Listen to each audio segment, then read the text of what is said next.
So question comes up, what's a governmental body under the Open Meetings Act? It's definitely the town council, city council. It's any deliberative body with rulemaking and quasi-judicial power, like a housing authority. Some cities have housing authorities, they have to comply with the Open Meetings Act. It doesn't apply, you would think the Planning and Zoning Commission, which I don't think y'all have, you act as your own planning and zoning, but many cities have a planning and zoning commission. That's a purely advisory body. They have no rulemaking power. They cannot bind the city. They only make recommendations on land use to the city council. But there's a law or a statute that says they have to comply with the Open Meetings Act. So anytime there's a developer that comes to town and has to go through P&Z, you'll see an agenda posted just like you do for the town council, so you can participate at that or attend that meeting.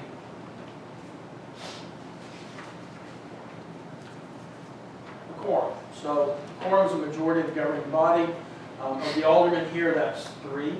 And that does not include the mayor. Some cities, home rule municipalities, that's going to be different. It's going to be dictated by their own charter. So this probably doesn't apply to Lakewood Village, but if you ever have 5,000 population, you can have an election where you elect to become a home rule municipality. You have extra powers rather than a general law municipality, which is what Lakewood Village is.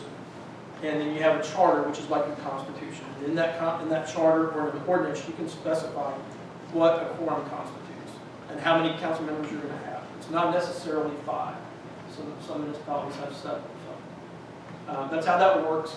Telephone conference for a meeting can be held in an emergency setting if it's public necessity that dictates it.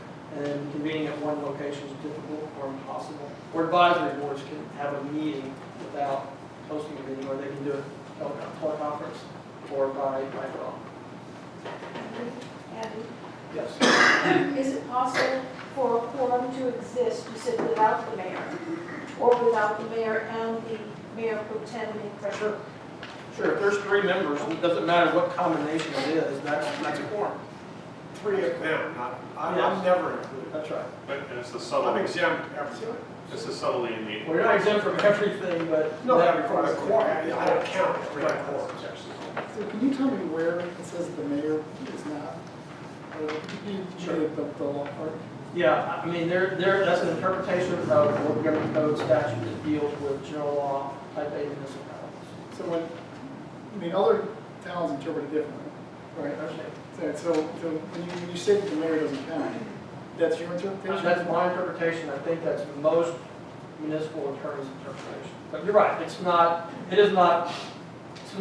doesn't say, The law. thou shalt do this or that. It's not written like that. Yeah, because I've read it a dozen times, right? And it says majority of the council, and he's council member 6. Well, it So to says, me, that would count. if you read the statute, it talks about the mayor and alderman. And that's the distinction. So there's a distinction between alderman and mayor. And So- that chapter of the local. For example, when you look at a type A city, which is what we are, what we are made up of is a mayor and 5 aldermen. That's the 6 of us. There's a mayor and 5 aldermen. I don't get to vote. That's why I'm not an alderman. I don't get to vote. So in things like special meetings and other things, it says you got to have so many aldermen. You got to have aldermen because they're the voters. If I'm part of something, I can't change the vote. I don't get to vote. You do get the vote, though. If there was a tie, if somebody was absent and there's a tie, you do get a vote, right? Yes. Yes. But generically, that's why it refers to aldermen and all the quorum stuff. It doesn't say for special meetings, it refers, because we looked it up before the meeting specifically. Okay, go ahead.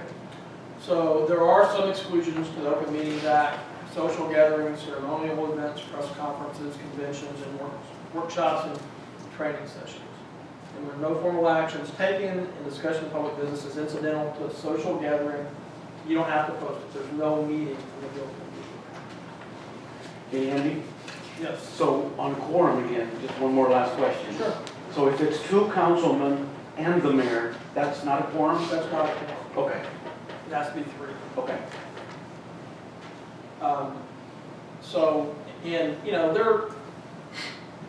What if 2 council members go to lunch and they talk about business? That's not a meeting that has to be posted. That's allowed. Where we run into trouble is if me and Gary talked about something with the mayor, so mayor doesn't count, me and Gary count. If the mayor then talks to somebody else, or if I talk to somebody else, If you talk to another council person, right, about that yeah, topic. yeah, you can't do that. Right, so even if it's over an extended period of time, I mean, even if it's a couple days later, Yeah. where you run the risk of. Yeah, So you that's shouldn't why- do that. That's why the advice is just don't have conversations about this stuff. It shouldn't be done that way. Right. So receive your information in open meetings, discuss your information in open meetings, come to a conclusion in open meetings, and don't get yourself in trouble by meeting off-site. Well, I don't view it that way. That's a very strict, Could you give me way. how would you do it? Sure, so I mean, I just said, so if two council members want to go have lunch or coffee, talk about Yes. public business, I don't see a problem with that. I have a potential example. So Ed and I are meeting together to talk about a future ordinance. It's no secret, the rest of the council knows that we're working on that ordinance, but we're not discussing the contents of that ordinance with others. Right. That's fine. Yeah, so And ideally, it happens all the time. Right, so that In And the- cities across Texas. the subject matter is known about the council, that what we're working on is, but the contents of that will be discussed in an open meeting. Right. But together, we're working on a collaborative kind of the Right. subject. Okay. Look, we I can't. mean, it happens in development all the time. A lot of cities will appoint a subcommittee of a non-quorum of council members to work with the developer on a project and guide it through and give input on what that town's local standards and desires are. And then when they, we'll probably report back to we'll talk about it in closed session, but probably report back and let the rest of the council know in a posted meeting about the progress, maybe some decision points, or some issues that need to be discussed, and continue the process. Development doesn't happen just overnight. That's a negotiated Yeah. process that takes sometimes a long time. And sometimes there are working committees like that that a non-quorum of the city will appoint to guide through that process.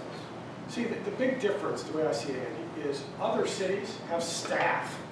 Right. They have staff that do 99% of the work. Well, we don't have staff. We have Linda in summer. But so. I would argue that you have staff. You too, yeah.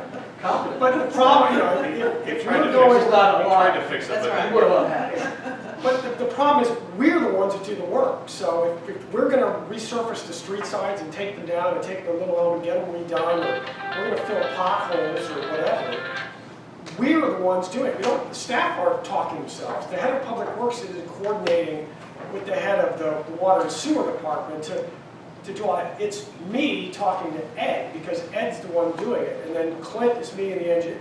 So we're coordinating because we're doing the work. So I have to tell Ed what's going on, because Ed is the one that's taking down the street sides and taking the little out. So that to me is the big difference. In a big city, the staff does all the work. The city council members just sit back and set policy. When was the last time you saw the mayor of Little filling a pothole, or taking down a street sign, or out there, mowing the grass at City Hall? They don't do the work. We do the work here.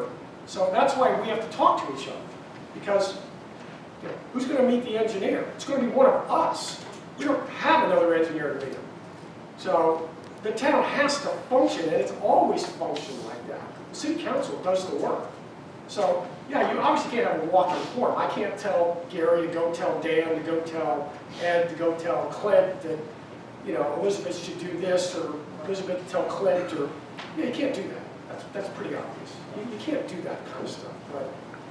But you can't have one person. You can't operate in silos. It can't work. It can't work. It doesn't work. We don't do that. Okay, so what's required when you post an agenda? When Linda is drafting her agenda? So every city has to put the date, hour, place, and subject matter of what you're going to discuss on every agenda, and it has to be posted, accessible to the public 72 hours, 3 days before the meeting, to give the public notice on what that is. If you have a website, you have to post it on the website, and it has to be on there simultaneously. And what's important is that if you look at your agenda, you have to give information so that the public knows what is going to be discussed generally. And like there's an Attorney General opinion say you can't just put litigation. You have no idea what that is. You can't just put personnel. You have no idea what that is. You have to put some kind of descriptor on there to tell the public what topics are going to be discussed. And then when they're on the agenda, that's what can be discussed. So Fred, that's why, we talked before. You asked originally last month like a more global question. That's why we can't put it on the agenda. I talked with Andy about that. There's no way that we could phrase anything on there of sufficient clarity that would be allowed to pin it down. Well, I think this may be what you're talking about. I'll Wait, say hold it. on, I got to ask a question. Fred asked the question. We promised to put it on the agenda. The question was straightforward. It was a $7 million incentive for people to put the stuff in across the street. How is that not able to be on the agenda? The stuff that I heard Fred say. I want to hear it. Well, it sounds like you're talking about development, some type of development issue. Fred asked the question about incentives that, people are talking about it. I put it in one of my letters. That it's been $7 million, it's actually 10, but whatever, it's $7 million for development. And he asked, how did you get to the map? And we can't discuss that in an open forum? I mean, I don't know what the status of what it is you're talking about. Well, it doesn't matter, because it was Let already, me It doesn't matter. it was already Let me presented. tell you the in open conversation I had with meetings. Andy. That he wasn't able to. You're asking Andy the wrong question. So if he wants to take recording, excuse me. Well, let him ask the question. If he wants to take Let's I'm talk recording. about telling it. you, Ask. I'm the one that talked to Andy. So When again, I interpreted Fred's question, what I interpreted initially was that Fred asked a question about, Dan had some concerns, the town is having some issues, can you clarify those issues? that is not what he said. That was what Fred started out with, so I couldn't figure out what Fred's specific question was, me. So when I talked with Andy, I said to Andy, Fred asked a question, I'm not sure specificity of it. It seemed like it was more about Dan's issues with the town, and if you could clarify where the town, that was Mike said, Andy, I don't think that I know how to put that on the agenda. And so if you're talking, that's the question I asked Andy. That's the information I gave Andy. I said, I think it's better if I just we'll have a town hall meeting where we don't have to post that. We can address all the issues on any topic, anywhere, anything.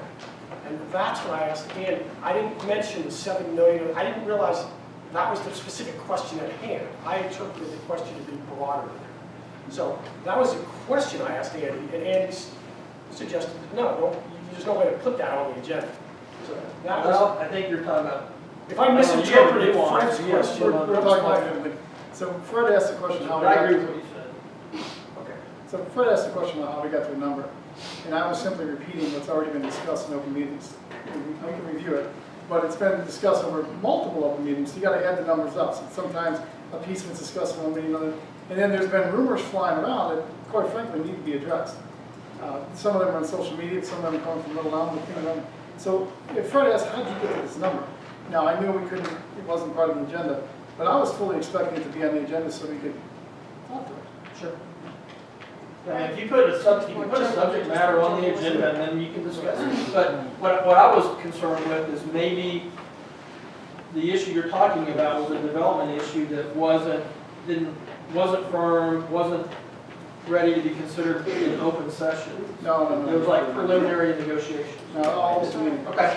Okay. Yes, ma'am.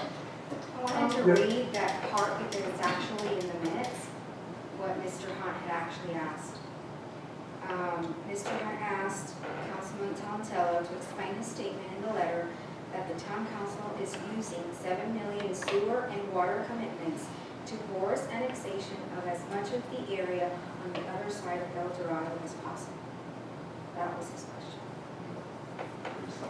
And excuse me, there was a second, the first question was that I don't remember the exact word, saying something along the lines of there are other problems that need to be addressed. That's what I heard. And my view in reading that again, and I think I said at the time that I had gone through, spent quite a lot of time going through various minutes of meetings, various accounts of the town, spent quite a lot of time, and then I reread your letter again, and my initial reaction when I first read it was that it was kind of vague, And so. Or we weren't informed enough because we hadn't been around long Yeah, enough. so I didn't get it. But then rereading it again, of course, I then came to the conclusion, which I did pass on, that it was very much your view of things that were happening or not happening in town, but that they were not the views of the council. And therefore asking the council to say, can you please ask these questions, was not so appropriate. I thought the better way actually of doing it is to sit down with you and say, can you go through these for me? Because I still like to know how you arrived at some of this information. Yeah, just so you know, I'm good at meeting with anybody anytime. I was just expecting to discuss it today. Yeah, You know, we know. So we'll go and metaphorically have a beer somewhere. But if the city doesn't understand something like that, that's a very easy thing for them to readdress the town person to see what the direct question is. I mean, if you agreed in a council meeting to talk about it at the next town hall, then, and you don't understand it, then why don't you go back to it? That would be basic business, right? So- We know, our question was, Hold on. I don't need to be, Mark, let me take that one. So- Andy's here. So on that particular one, Mr. Ashton, Mark was out of town, and Linda and I met with Becky and Fred earlier this week, and went through it, and Fred expressed what he's just now expressed. Then why wouldn't you as a council member here address it with the lawyer than someone that wasn't here to ask the question? Well, to the town lawyer? this is kind of an interesting thing, right? So the whole topic that we're on right now is Andy going over, and now we're debating what was said in last month's meeting. So we're kind of drifting here. But the concern is that when it goes back to it, as Fred kind of said it, is that he was asking Dan questions about a letter that Dan distributed to the town, not an official document. It was Dan's opinion. And so as Fred noted, it's not really the body of the town's. That was his second part of that comment. The first, the town meetings, what she just read and all that stuff, it never indicated that. Right, and so that's exactly what the minutes were, and that was the promise that was made, and in the 30 Which days. was not kept, correct? Okay, So in the time that we let's went get from back that to meeting Andy. to this meeting, we actually Let's consulted get the back to attorney and found Andy. I out. think we need to get back to open. Let's get back to the Open Meetings Act, okay? Those things we'll talk. Okay, so emergency meeting. Yes, cities can have emergency meetings when there's an imminent threat to public health and safety or a reasonably unusual situation. You have to post notice on 2 hours, then you can, so if there's a tornado that comes to town or flood, you know, God forbid, but if something like that happens, then the town council could meet. You just have to have 2 hours notice. When you have an emergency meeting though, I've only had one in my career. You have to be really specific in the agenda what the emergency is. You can't just do that all the time. So it's not easy to have an emergency. And they rarely happen. Record keeping, so the town secretary has to keep minutes or a tape recording of the meeting. The minutes, they're not like a deposition or court testimony. They don't need to be verbatim. They can be much more general. Most cities, that's what the secretaries do. They have to state the subject of each deliberation, indicate the vote or decision or other action taken. They'll approve the minutes on the meetings, make corrections to the minutes if you see corrections that need to be made. Minutes and recordings are public records that need to be available to the public upon requesting. The public is allowed, as y'all are, someone like this is doing, making audio-visual recording of an open meeting, but you can put, the council can put regular or restrictions on that so that it's not disruptive to the meeting. So, for example, the location of where that audio-visual recording is made. I've had one town that was in a significant development that was teeter-tottering on success, and some of the development documents were being posted and were going to be considered a meeting. The developer had a videographer and a court reporter plus all other council come to the meeting to innately put pressure upon the council and consider the action. But it's perfectly legal. You can't. The mayor asked me, can we, stop the recording? No, you cannot stop the recording. You can put them in a corner or someplace that's not obtrusive or obstructive. That's perfectly legal. So, items that are on the agenda, like you have here, That's what can be discussed, that's what can be deliberated, that's what action can be taken on. If there's not an item on the agenda, you cannot discuss it unless it comes up, like in public comments, when the citizens forum happen, then there's 3 responses that can be made. You can say, put it on another agenda, you can give a factual recitation in response, or you can talk about policy that may address it.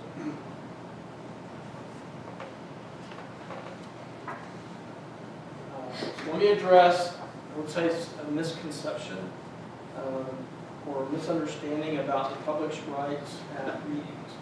So if there is a public hearing, and that's normally a zoning case or other land use case that a statute requires municipalities to have public hearings so that the public can be heard.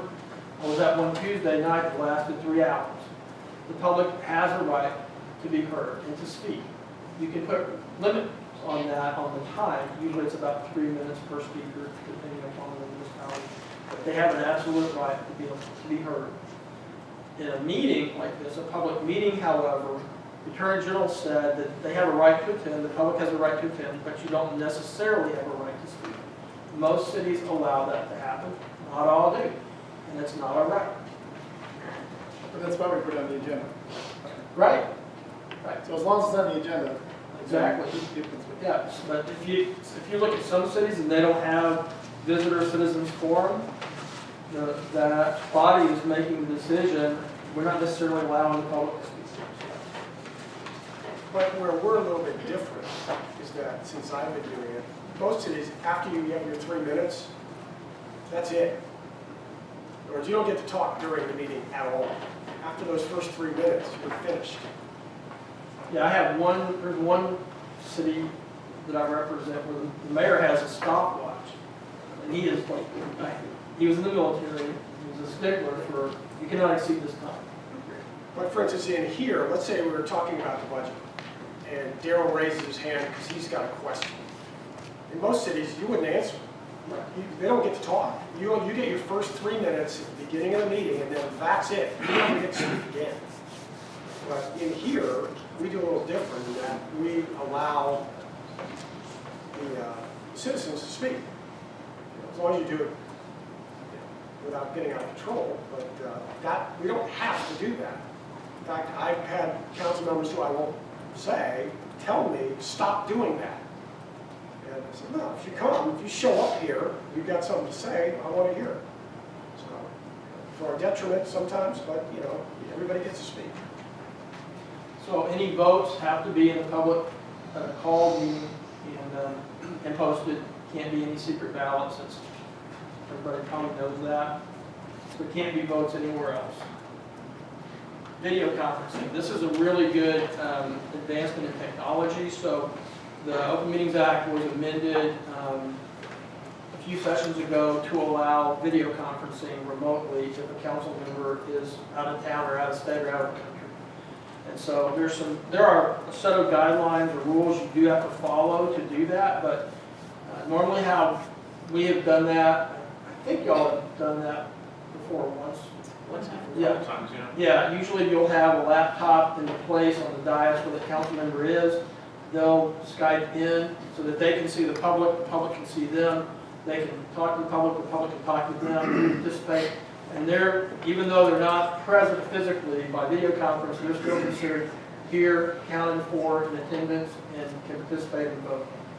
And there are some things you have to do to follow, to put notices on your agenda about that. There has to be this give and take by audio and video simulcast that has to take place. The presiding officer of the meeting, usually the mayor, has to be physically present at the meeting. And it's the general way that works. I have one town that does it fairly regularly with several council members. It actually works fairly well. If you ever go out on vacation, etc., that you can still participate as long as I think you let Linda know, and you can put that on the agenda. So closed meetings, also called executive session. There are some rules to that. And basically, you have to have a quorum at the beginning of the meeting before you can recess an executive session. Y'all always do that. And then the presiding officer has to announce that if the council's going into executive session, you have to state the section that you're recessing an executive session, and then you can recess an executive session. And in executive session, y'all have a certified agenda. You either have to have a recording or a certified agenda. Certified agenda is one sheet of paper that basically lists the various topics that were discussed. The secretary keeps those and cannot disclose those unless it's by court order. And actually, it's a crime if she does. But she's required to keep them for every meeting, and she does. Some of the topics, there are a list of topics that can be confidential that councils are allowed to deliberate and discuss without the public present. Some of them are attorney-client communication. It's based upon an attorney-client communication privilege. Economic development, when you're in negotiations with a developer, talking about financial or other types of information. Personnel matters, if there's an issue about hiring somebody or disciplining somebody or terminating somebody, an officer, an employee, that's allowed to be, generally allowed to be in closed session. Or if you're talking about the purchase, exchange, lease, or value of real property, and that can have an effect on your negotiations, that's allowed to be in closed session. But if a decision is going to be made about anything that's involving the closed session, then the council has to come out in open session and the vote has to be in open session. How many council members have to be involved in that? That's, it's just like anything else, it would be a quorum. Okay, so 3 or more. Now, Andy, this is the thing that we get, so every time we go into executive session, because it requires these exceptions, you tell us, you send us, this is the protection letter that we get, where you say, these items, you agree, these are. Right, these are discuss. legal for the town to recess an executive session. And economic development includes when we are meeting with developers discussing concept plans and tax districts and Yes. impact Financial, fees and any kind of financing or park dedications or payoff, whatever. impact fees, incentives, anything that could be a part of the development or aspect of that development is authorized to be in executive session. In most cities, that's what happens. Until the deal is firm or it's ready to be considered and the documents or in a form to be considered by the council. So the give and take, you can discuss that without other developers knowing what that developer's doing. Right, and I think that's one of the reasons that exemption exists. Is the economic information that we have confidential? It is until it's on an open meeting. So if a developer gives us information like concept plans or tax information or potential sales prices, volumes, how fast Lot houses, prices, lot right, prices, price per all of that square foot. information is confidential, right? If you keep it confidential. You're gonna say, so if it's in the public domain, and we go into executive session, you can't put a restriction on us, right? Let's be real clear. So what we're getting at is that information's out in the public in other towns. We go into an executive session, and these gentlemen here go, oh, you can't talk about it. But Oak Point talked about it, Denton County talked about it, Little Elm talked about it, but we're not expected to be able to discuss public domain, public good. So I think we need to clarify if it's between our town and a party, and it's private information, there it goes, economic development. If it's in the public domain, in other words, if other towns are dealing with the exact same information and they disclose it because it should be disclosed, there's no restriction on us, regardless if it's in an executive session or not. Well, it's not, in my view, it's not a restriction. It's whether you think that should be confidential. That's y'all's decision to make. Right, but it's already not confidential. But it's not confidential in other areas, not necessarily your area. You're going to make that decision whether you want it to be kept confidential until the time you want it to be made public. Right, but if it's already public and the people come to us and we're supposed to say I can't discuss it, even though it's in the newspaper? That's going to be up to your agenda, executive session, and your council. And Can so you give us an example of what you're talking about? It's kind of working for me. So if Oak Point publishes something about some information about a development, Yeah. and we go into the executive session and discuss the exact same Yeah. thing, they've already discussed it in open public. They've already put it out. it's on your website or your newspaper, whatever. If we go in and discuss those exact same topics in an executive session, those items are already public, they're already public domain. We can't reseal the genie, you know what I'm saying? You can't lock something that's already out there. So therein lies the problem, is that if somebody comes up and starts discussing it, if it's a typical executive session, we go, hey, I really can't discuss that. But in that case, it's public domain already. Yeah, I don't see that as being a problem. Okay, well, I think that's one of the issues we have. The other issue I have is the attorney-client Let me communication. address that. Just give you a hypothetical. So say a development is going to be in 2 jurisdictions. Hypothetically. Yeah, hypothetical. So say 50 acres is in town A and 50 acres is in town B, right? Sometimes that happens. And then you may have different development standards. Town A wants to keep that confidential until, the negotiations are firm. Town B doesn't and wants it out. Well, that's town B's decision, but not necessarily town A's. And they can be different. They can be. They can be different. You can decide if it fits within an exception of the Open Meetings Act. It could be in executive session, despite another town saying, we want to make it public no matter what. That's a community-based standard or different council standard. I don't see, well, that privilege can be waived on a case basis. But again, So one town could say, this is waived, this could be confidential, we waive it, the public can know it. The other town can say, no, we don't feel comfortable with that. so the issue that we're having is that stuff is in the public. I And understand. then it gets added into an agenda to keep the councilman from discussing it, which is what I brought up for the last year or so. So when you put something into an executive session, that's to not be discussed. Right. We're all in agreement on that. Yeah. If it's already out there, you can't add it in to get people to not be able to talk about it. We don't do it not to get you to talk about it. We actually were talking about it in executive session. I think it's. Hopefully my example answers your question. That's going to be a decision based upon that council. Yeah, I think there's a tactic going on that may not be kosher, to use a phrase. I don't like what that implies, Dan, but, Well, we're all in the same meeting. when I so we know put what's something, going on there. on the agenda, I run it by Andy. Because, look, the issue isn't necessarily what I think. The issue is that if a developer comes in, and a developer says, here's a concept plan, here's our financial engineering, here's our lot prices, here's what our financial consultants have said the returns will be, here's what we think the selling prices will be.